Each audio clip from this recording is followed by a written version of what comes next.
Good morning. Digital ডায়েরির একটা নতুন ব্লগে আপনাদের স্বাগত। আজ পুরীতে আমাদের তৃতীয় দিন। আজ আমরা প্রথমে যাব কোণারকের সূর্য মন্দির, তারপর ধৌলগিরি, উদয়গিরি, খণ্ডগিরি এবং সবশেষে যাব লিঙ্গরাজ মন্দির।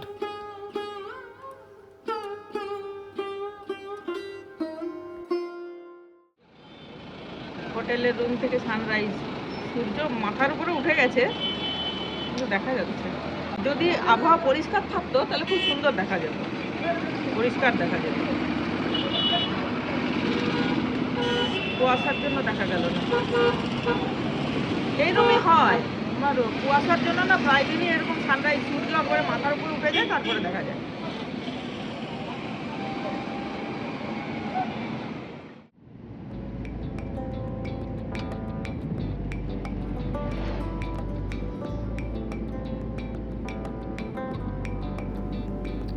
সকাল 8:30টায় তৈরি হয়ে আমরা বেরিয়ে পড়লাম। আমাদের প্রথম গন্তব্য কোণার্ক সূর্য মন্দির। পুরী থেকে কোণার্ক 37 কিলোমিটার, যেতে সময় লাগবে 1 ঘন্টা। গাড়ি হোটেল থেকেই বুক করে নিয়েছি। আজ সারাদিনের জন্য গাড়ি ভাড়া পড়বে 3,500 টাকা।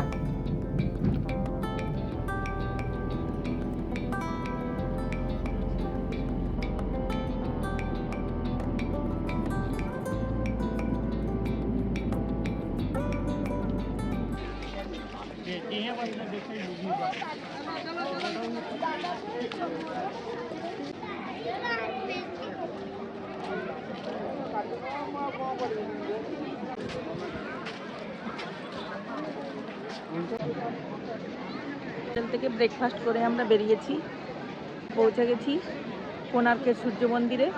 উড়িষ্যার পুরী জেলার কোণার্ক শহরে এই সূর্য মন্দির অবস্থিত। এই যে আমার পেছনে সূর্য মন্দির।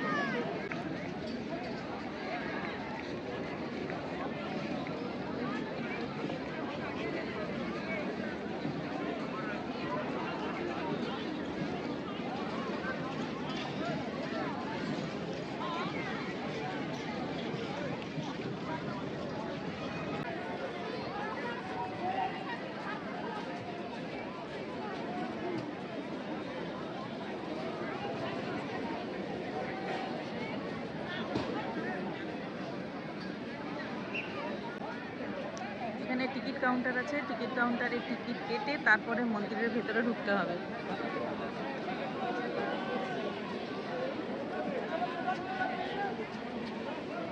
প্রচণ্ড ভিড় আজকে, দেখতে পাচ্ছেন কেমন ভিড়।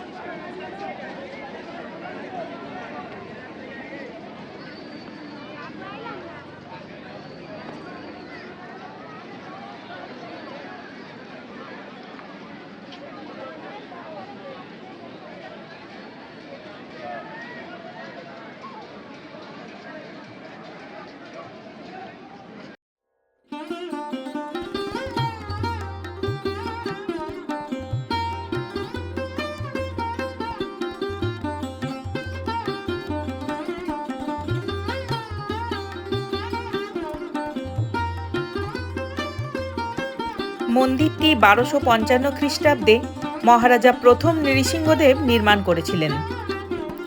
মূল মন্দিরটি বহুযুগ আগেই ধ্বংস হয়ে গেছে। আমরা এখন যেটিকে মন্দির হিসেবে দেখি সেটি আসলে নাট মন্দির। 300 বছর ধরে বালি স্তূপে চাপা পড়ে থাকার পর বড়লাট লর্ড কার্জন মন্দিরটি উদ্ধার করেন। প্রতিদিন শত শত দর্শনার্থী সূর্য মন্দির দেখতে আসেন।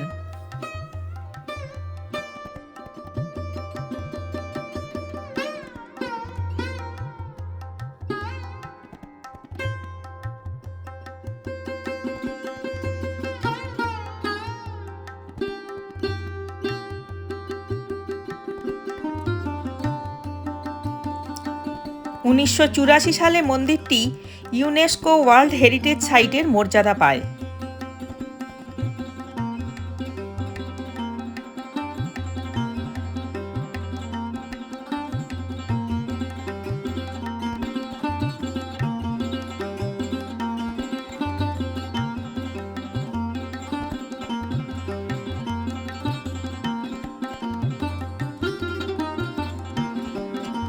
একটি বিশাল রথের আকৃতিতে মন্দিরটি তৈরি হয়েছে।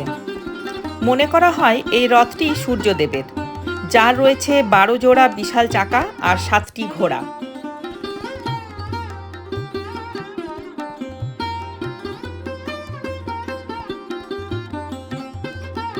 এই 7টি ঘোড়া হলো সপ্তাহের 7 দিন।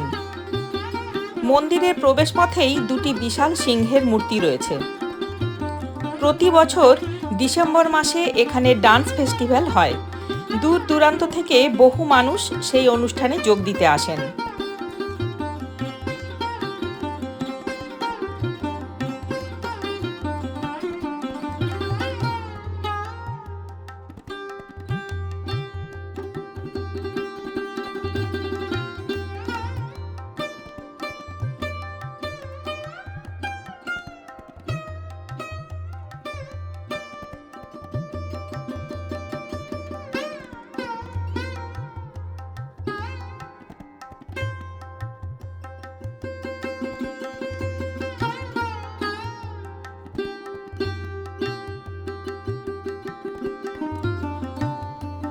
কোণার্ক নামটি এসেছে সংস্কৃত শব্দ কোণ, যার অর্থ কোণা বা কর্নার, এবং অর্ক, যার অর্থ সূর্য বা শান, এই দুটি মিলিয়ে।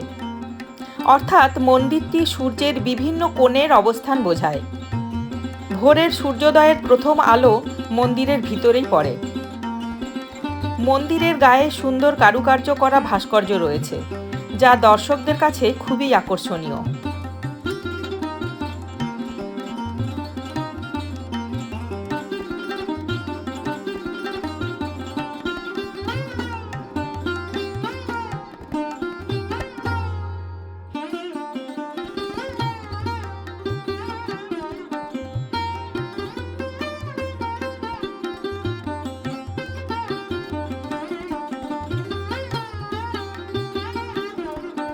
মন্দির গড়ে ওঠার পেছনে 2টি মত রয়েছে, একটি ঐতিহাসিক আর একটি পৌরাণিক।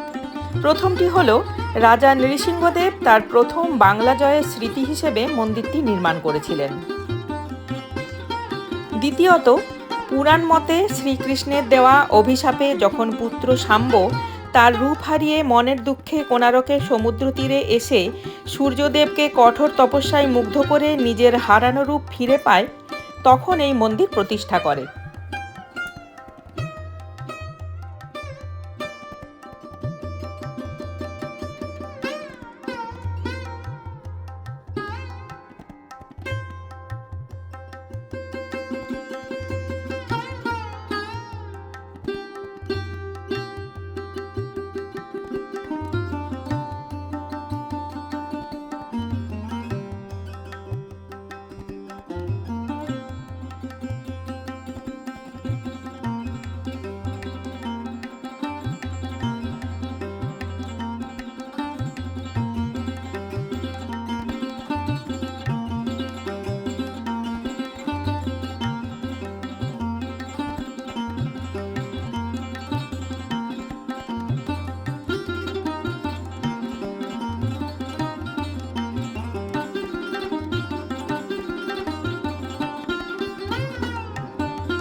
মন্দিরের কারুকার্য করা চাকাগুলো দর্শনার্থীদের কাছে খুব আকর্ষণীয়।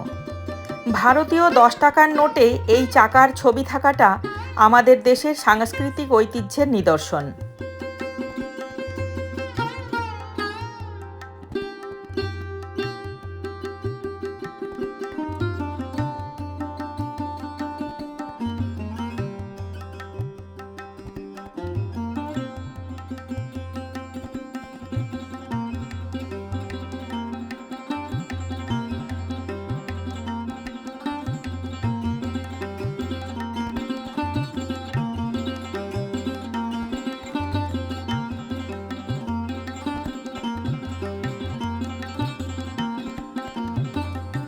মন্দির দেখে আমরা চলে গেলাম কোনার্ক মিউজিয়াম দেখতে।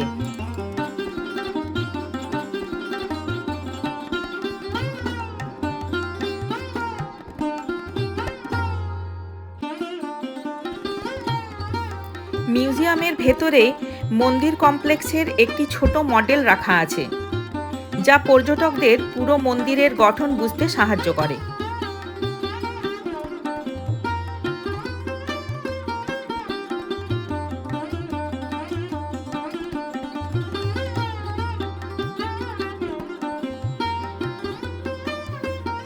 এছাড়া মিউজিয়ামে সূর্য মন্দিরের ধ্বংসাবশেষ থেকে উদ্ধার করা 260টিরও বেশি প্রাচীন ভাস্কর্য, পাথর খোদাই এবং দেবদেবীর মূর্তি সংরক্ষিত আছে।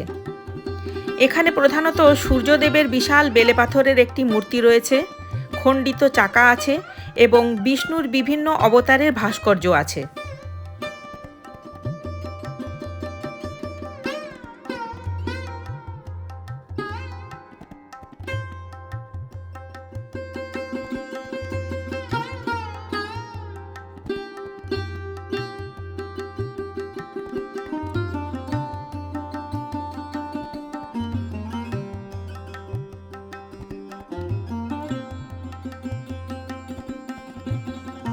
এছাড়া এখানে একটি 3D শো দেখানো হয়, যেখানে মন্দিরের ধ্বংসপ্রাপ্ত অংশের আদি রূপ ও ইতিহাস দেখা যায়।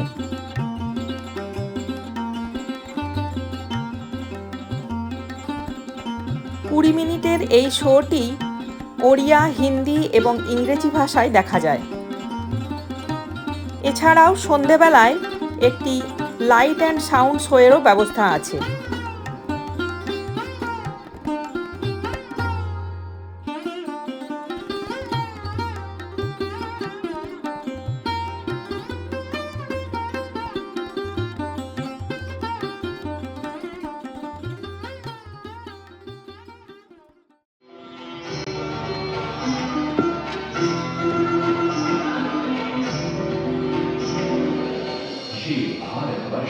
जिसे दुनिया कभी विश्व गुरु के रूप में जानती थी, इसी भारतवर्ष का एक महत्वपूर्ण राज्य है ओडिशा। प्राचीन काल में ये कलिंग के नाम से विख्यात था। सूर्य की पहली किरण इसी प्रदेश के एक कोण पर पड़ती है। इसी स्थान पर कभी संसार का सबसे भव्य और विशाल सूर्य मंदिर बनवाया गया था।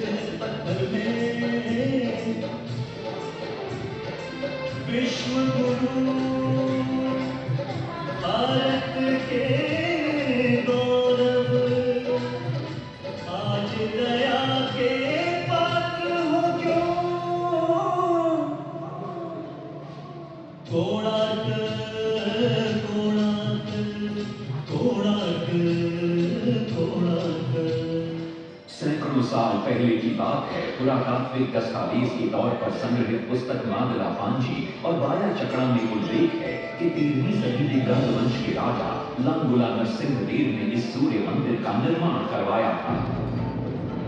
नरसिंहदेव युद्ध में बड़े प्रवीण और शक्तिशाली थे और मात्र 18 साल की उम्र में वे अपने पिता राजा अनंग भीमदेव की विशाल सेना के प्रधान सेनापति नियुक्त कर दिए गए थे।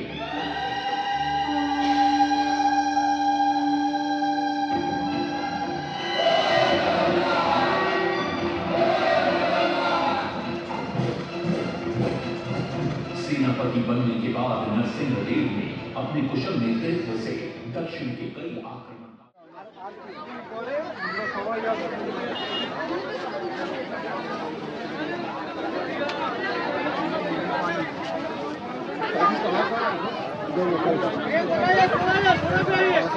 दो बनाना फोटो में कटा बेटा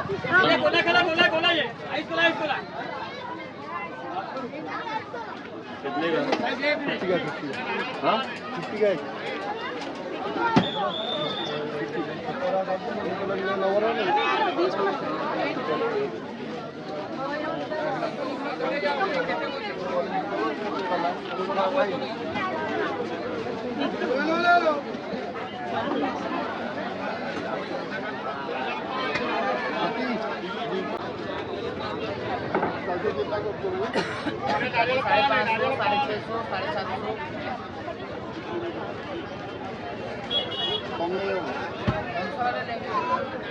साढ़े 600 वाला दे दो। 750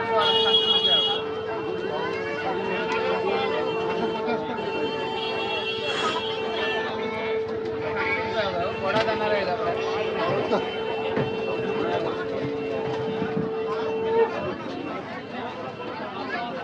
चलो चलो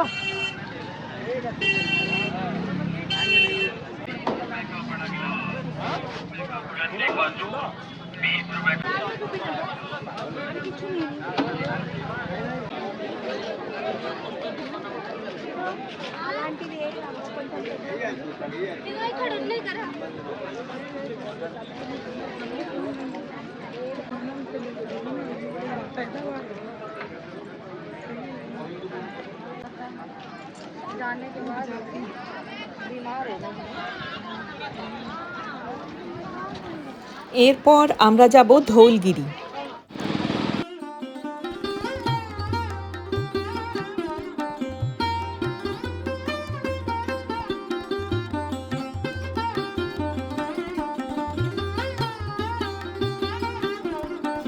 এই জায়গাটাকে অনেকে ধবলগিরিও বলে থাকেন। ধৌলগিরি পাহাড়ের ওপর এই প্রাচীন শিব মন্দিরটি হল ধবলেশ্বর মন্দির।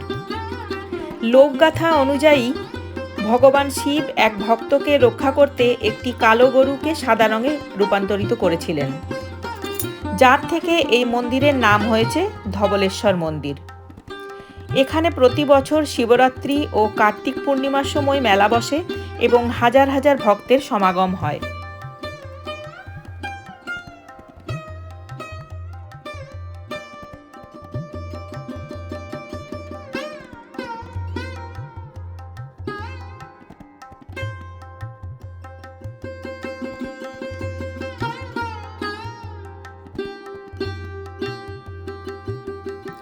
ধৌলি শান্তিস্তূপটি ঠিক এর পেছনেই।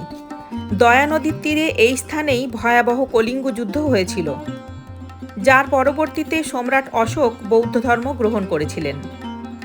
এর বহু বছর পর 1972-73 সালে জাপান বুদ্ধ সংঘ এবং কলিঙ্গ বুদ্ধ সংঘের যৌথ উদ্যোগে এই শান্তিস্তূপটি নির্মিত হয়।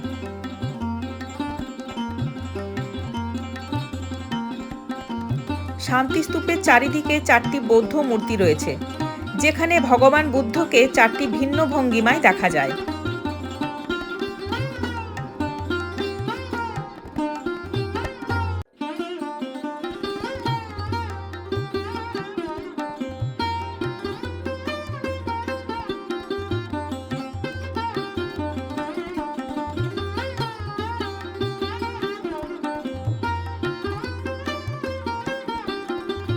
এই শান্তিস্তূপটি পিস প্যাগোডা নামেও পরিচিত।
ये रायपुर आया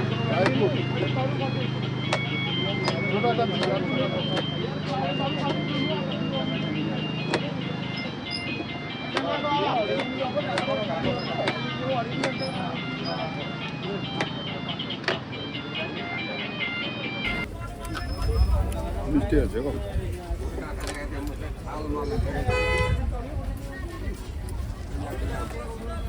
15 বছর পরে বোধহয় কাউন্ট হয়ে গেছে। এত মিষ্টি কোনোদিন খাইনি।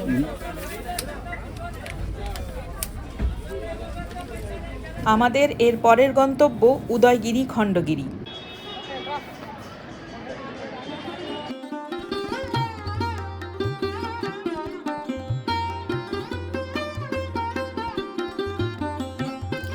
উদয়গিরির অর্থ উদীয়মান সূর্য আর খণ্ডগিরির অর্থ ভাঙা পাহাড়। এই গুহাগুলি কিছুটা প্রাকৃতিক আর কিছুটা কৃত্রিমভাবে তৈরি। উদয়গিরি আর খণ্ডগিরি পাশাপাশি অবস্থিত দুটি পাহাড়ের গায়ে গুহাগুলি রয়েছে।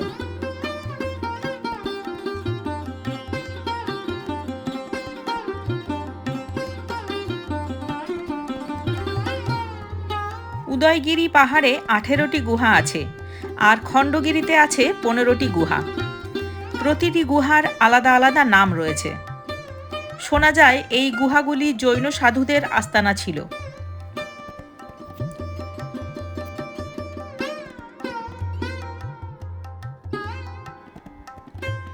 উদয়গিরির গুহাগুলির মধ্যে রানী গুম্ফা সবচেয়ে বড়, আর খণ্ডগিরির গুহাগুলির মধ্যে অনন্ত গুম্ফা সবচেয়ে বড়।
খণ্ডগিরি পাহাড়ের চূড়ায় একটি দিগম্বর জৈন মন্দির রয়েছে।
খণ্ডগিরি পাহাড়ের চূড়ায় অবস্থিত এই মন্দিরটি খণ্ডগিরি জৈন মন্দির নামে পরিচিত। রাজা খারবেলের আমলে এই মন্দিরটি নির্মাণ করা হয়েছিল। এখানে দিগম্বর জৈন তীর্থঙ্করদের মূর্তি খোদাই করা আছে। এখানে নিয়মিত পুজো হয় এবং এটি তীর্থযাত্রীদের জন্য একটি অত্যন্ত জনপ্রিয় স্থান।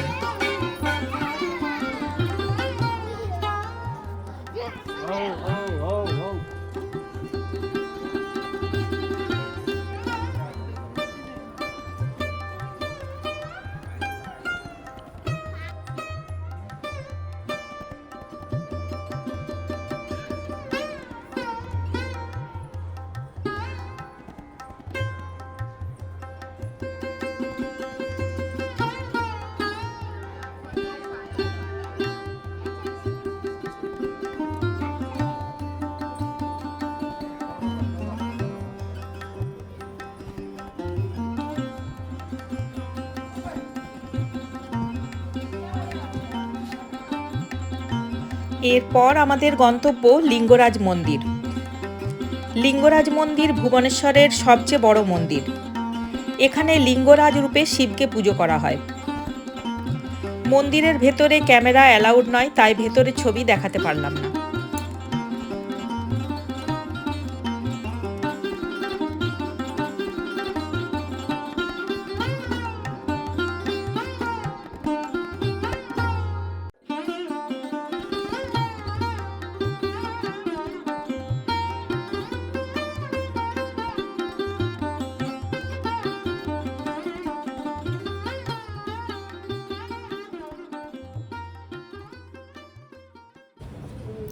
হোটেলে ফিরে রাতের ডিনারটা আমরা আমাদের হোটেলের রেস্টুরেন্টে সেরে নিয়েছিলাম।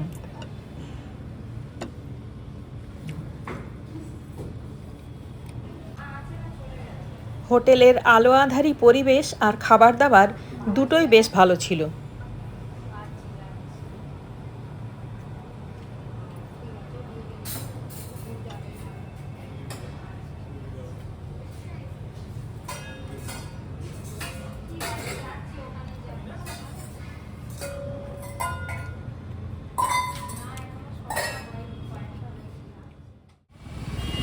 ওয়েদার ভালো থাকলে ভালো সানরাইজ দেখা যেত।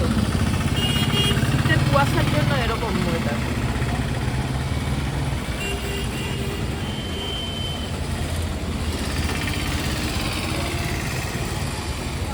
শীতকালে আমার মনে হয় না খুব একটা ভালো সানরাইজ দেখা যায়।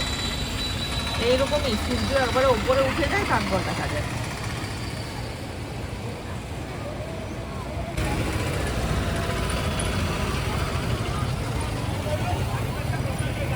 সি বিচে কি ভিড়!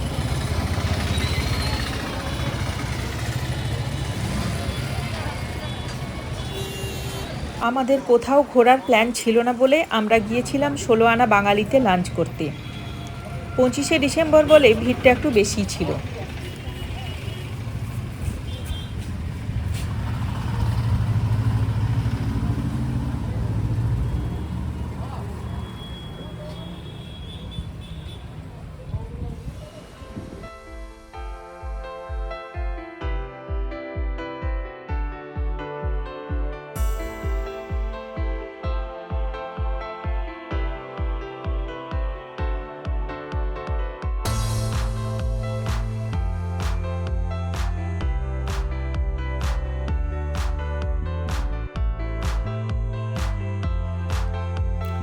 লাঞ্চে আমরা নিয়েছিলাম মহাভোজ থালি। থালিতে ছিল সাদা ভাত, পোলাও, ঝুরঝুরে আলু ভাজা, ডাল, শুক্তো, আলু পটলের ডালনা, কাতলা কালিয়া, মাটন কারি, চাটনি, পাঁপড় আর মিষ্টি। খাবার নিয়ে তো কিছু বলারই নেই, প্রতিটা আইটেম ছিল অসাধারণ।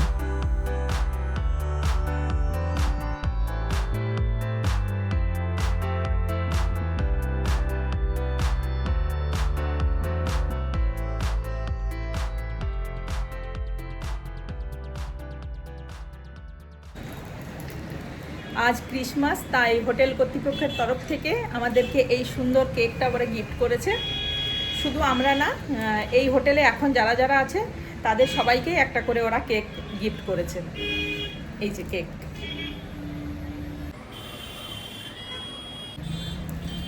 খুব ভালো লাগলো আজকে ক্রিসমাসের দিনে এত সুন্দর একটা গিফট পেয়ে।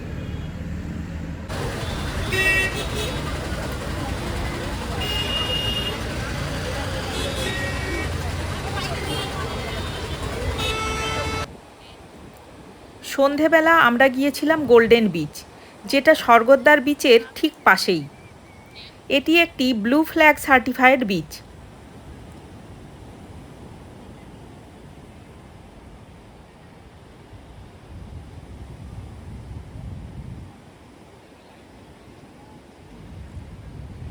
বিচটা বেশ পরিষ্কার পরিচ্ছন্ন আর অনেকটাই শান্ত, কোলাহল মুক্ত,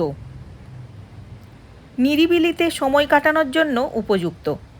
সমুদ্রের গর্জন, নোনা বাতাস, এসবের অনুভূতি পেতে গেলে আপনাকে এখানে আসতেই হবে। এক কথায় সি ভাইব ফিল করার জন্য আদর্শ জায়গা।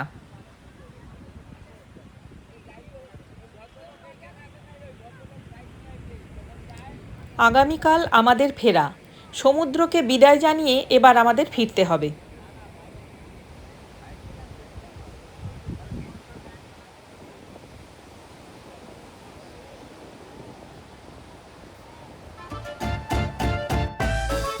আপনারা দেখছেন ডিজিটাল ডায়েরি। আমাদের পুরী ভ্রমণের ভিডিওগুলো আপনাদের কেমন লাগলো অবশ্যই কমেন্ট করে জানাবেন। ভিডিও ভালো লাগলে লাইক, শেয়ার আর সাবস্ক্রাইব করবেন। সাবস্ক্রাইব করার সময় পাশের বেল বাটনটা অবশ্যই প্রেস করবেন, যাতে আমার নতুন ভিডিওর আপডেট আপনার কাছে সবার আগে পৌঁছে যায়। দেখা হবে নতুন ভিডিওতে, নতুন কোনো ভ্রমণের গল্পে। সবাই ভালো থাকবেন।